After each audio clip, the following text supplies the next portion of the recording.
মাত্র 50 টাকা দিয়ে খেয়ে আসলাম লুচি দিয়ে আলুর দম, আর ডেকোরেশনটা ছিল বাঙালি ভাই। আর ট্রাই করলাম 50 টাকার শুকনো দই চিড়া। আর এই দই চিড়ার টেস্টটা আমার কাছে সবার থেকে ডিফারেন্ট মনে হয়েছে। তো এটা না হয় আপনাদের সাথে শেয়ার করি। আজকে আমি গিয়েছিলাম শ্রীমঙ্গলের থানা মসজিদের সামনে। আসার পর দেখলাম এখানে অনেক ফুডকার্ট বসছে, আর আজকে আমার মন চেয়েছিল লুচি দিয়ে আলুর দম খেতে, তাই চলে গেলাম এখানে ফুডকার্টের মধ্যে একটি শ্রীমঙ্গল ফুড। মেইনলি আমার কাছে যেটা ভালো লাগছে তাদের সাজানোটা আর তাদের দুই ভাইয়ের একসাথে কাজ কর। প্লেটের মধ্যে পাচ্ছেন 3টি লুচি, একটি আলুর দম আর সাইডে সস। আমার কাছে আলুর দমের সাথে লুচি ভালোই লেগেছে।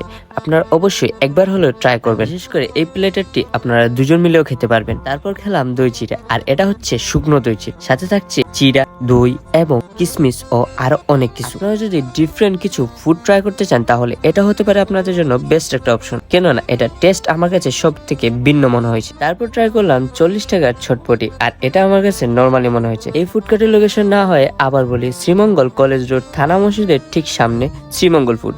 আশা করি ভিডিওটা আপনার কাছে অনেক ভালো লাগছে। ভালো লেগে থাকলে একটা করে ফলো দিবেন, কমেন্টে জানাবেন কিরকম হয়েছে ভিডিও, আর পরবর্তী কোন খাবারের উপরে চান অবশ্যই কমেন্টে জানাবেন।